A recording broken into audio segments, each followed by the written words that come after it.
అయితే మీరు చెప్తున్న నియోజకవర్గంలో డిఫరెంట్ పీపుల్ ఉంటారు. ఉత్తర భారతదేశం అని ఉంటారు, ఆంధ్ర ప్రాంతం నుంచి వచ్చిన సెటిలర్స్ ఉంటారు. ఇక్కడ కూడా రకరకాల అన్ని అంటే దాన్ని ఒక మినీ ఇండియాగా చెప్తారు. ఇంతమందిలో ఆయన్ని ఆదరిస్తారా? ఫర్ ఎగ్జాంపుల్ మనకు మల్కాజ్గిరి వచ్చిందనుకోండి, మల్కాజ్గిరిలో ఎక్కువ శాతం సెటిలర్స్ ఉన్నారు, ఆంధ్ర వాళ్ళు ఉన్నారు. వాళ్ళందరూ కూడా ఎలా చూస్తారంటే రాజేంద్ర గారు అంటే అభిమానం. మొన్న మల్లన్న టెంపుల్కి వచ్చాడు. అక్కడ ఒక తిరణాల వాతావరణం ఉంటుంది. ఊర్లో తిరణాలు అంటే మీకు తెలుసు కదా, ఒక జాతర లెక్క తిరణాల లెక్క ఉంటుంది. ఆంధ్రాలో తిరణాలు అంటారు, ఇక్కడ మనం జాతర అనుకుంటాం.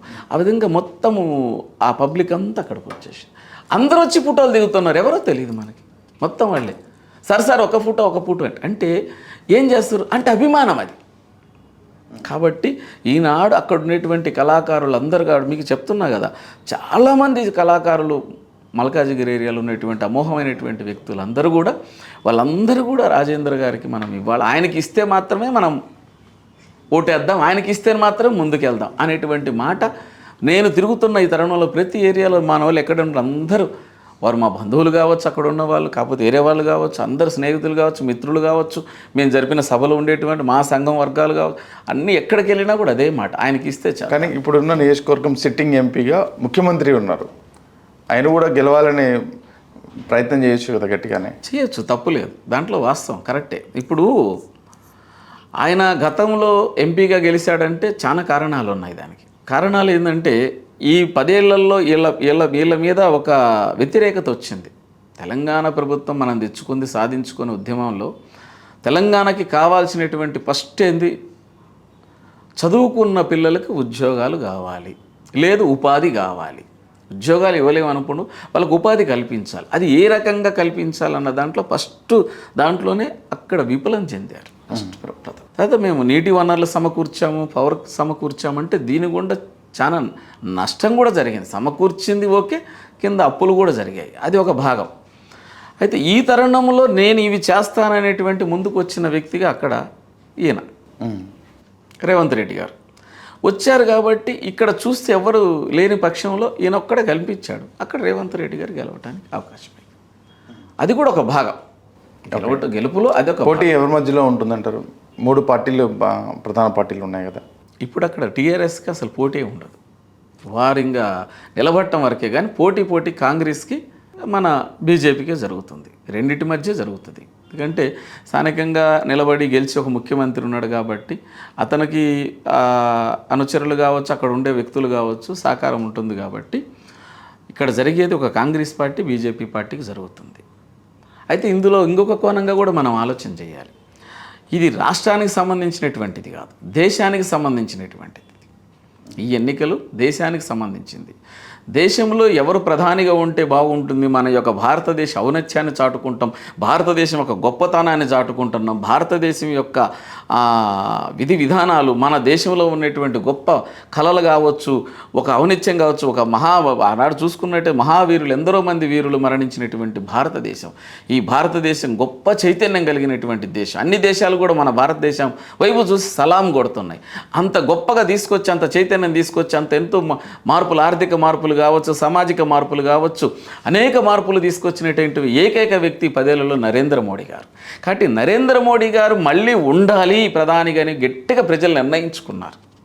కాబట్టి ఏ ప్రాంతం ప్రజలైనా కూడా, ఏ ఏరియా ప్రజలైనా, ఎక్కడ ఏరియా ప్రజలైనా కూడా ఈ ఓటు నరేంద్ర మోడీ గారికి పడాల్సిందే అని వాళ్ళు గట్టిగా నిర్ణయించుకున్నారు. నరేంద్ర మోడీకి వేస్తారు. కరోనా టైంలో కూడా కబలించే కరోనా కూడా కాసేపు మర్చిపోయి తట్టు చేసి ప్రజలందరినీ మమేకం చేసి ఒక్క తాటికి నలిపినటువంటి వ్యక్తి నరేంద్ర మోడీ గారు. ఈనాడు మొన్న చూశారు, మొన్న ఇటీవల 2-3 రోజుల కిందటనే మన శ్రీకృష్ణ జన్మస్థలం అయితే ఎక్కడైతే ఉందో, నీటిలోకి వెళ్ళి ఒక ప్రధానమంత్రి గారు లోపలికి వెళ్ళి నేను అక్కడ చూసి వస్తాను, ఒక సెకండ్ కూర్చొని జపం చేసి వస్తానంటే అసలు ప్రోటోకాల్ ఒప్పుకోదు. ద్వారక ప్రోటోకాల్ ఒప్పుకోదు కదండి. ఒక ప్రధానమంత్రి ఆయన నేను నీటిలో మునుగుతాను, నేను ఈ చెట్టు పైకి ఎక్కుతానంటే ఆయన ప్రధాని గారు, కానీ ఆయన సంరక్షించే బాధ్యత ప్రోటోకాల్ ఉంటుంది, ఒప్పుకో. కానీ కూడా వాటిని కూడా విస్మరించి ధైర్యంగా లోపలికి వెళ్ళి వచ్చినటువంటి. కాబట్టి ఒక ధర్మం ఒక సమాజంలో మన యొక్క ధర్మం ఉంది, మన ధర్మం మనల్ని కాపాడుతుంది, ఆ ధర్మమే నేను కాపాడుతున్నా కాబట్టి ఆ ధర్మం నన్ను కాపాడుతుందని ఒక ధర్మచింతనలో వెళ్తున్నటువంటి ఒక ఋషి పొంగవుడు నరేంద్ర మోడీ గారు. జై శ్రీరామ్ నినాదం కూడా యాడ్ అవుతుంది దీనికి. మరి జై శ్రీరామ్ నినాదం అనేటువంటిది ఒక ధర్మం ఉంది. చాలామంది ఇప్పుడు గుడి కట్టారు, దీన్ని కూడా రాజకీయం చేస్తున్నారు. కాదు, అది చాలా పొరపాటు అయినటువంటి విషయం.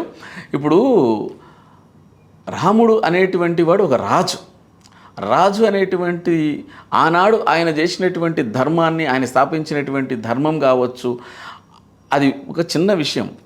ప్రతి బాలుడికి రాముడు మంచి బాలుడు అనే ఒక పదం వచ్చింది. అంటే ఉదాహరణకి రాముడు లాంటి వ్యక్తిని మన నిదర్శనగా తీసుకున్నట్టయితే ఒక తండ్రి పట్ల, ఒక తల్లి పట్ల, ఒక తమ్ముడు పట్ల, ఒక భార్య పట్ల, సమాజం పట్ల, పెద్దల పట్ల, చిన్నల పట్ల ఎంత గౌరవంగా పెరుగుతాడు వాడు, సమాజానికి ఎంతో మేలు చేయడానికి వ్యక్తిగా తయారై మరొక రాముడు అవుతాడని చెప్పేసి, ఉదాహరణకి ప్రతి రాముడి విగ్రహాన్ని మనం చిన్న నాలుగు ఇల్లున్న ఊర్లో కూడా రాముడి గుడి కట్టుకోవటం జరిగింది.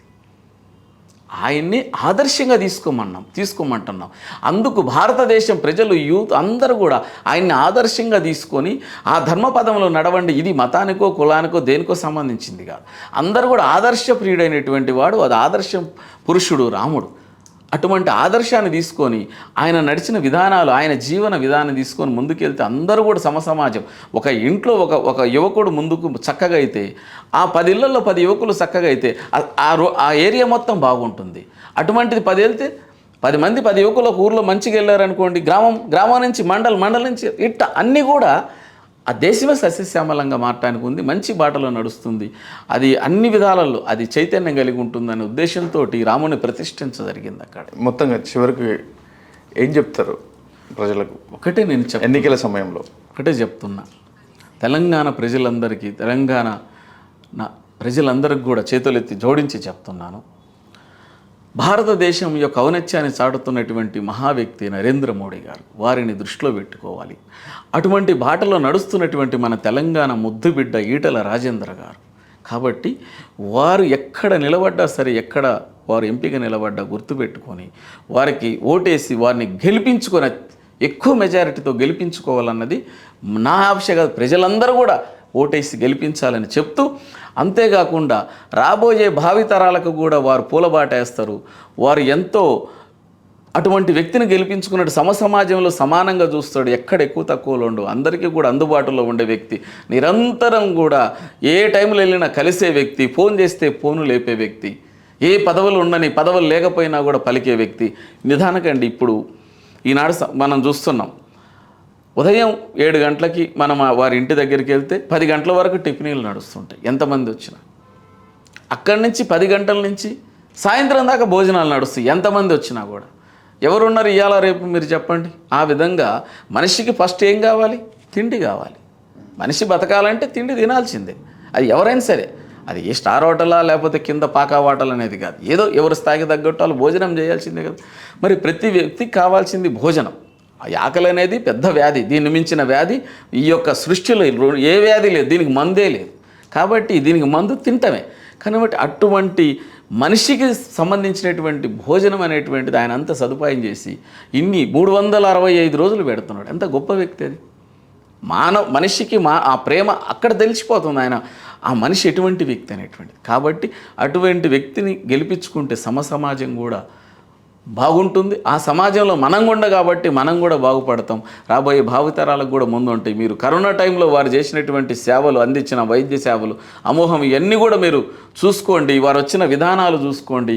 వారు ఎక్కడి నుంచి ఏ ఉద్యమాల నుంచి వచ్చాడు, ఎటువంటి ఉద్యమ నేతగా వచ్చాడు కాబట్టి ఇవన్నీ గుర్తుంచుకొని ఒక వ్యక్తిని మనం గెలిపించుకుంటున్నామంటే ఆ వ్యక్తి ఎక్కడి నుంచి వచ్చాడు, ఆ వ్యక్తిని ఎట్ట గెలిపించుకోవాలి, ఆ వ్యక్తి రాబోయే తరాలు గెలిచిన తర్వాత మనకేం చేస్తాడు అనే ఆలోచన కూడా చేయాలి ప్రజలు.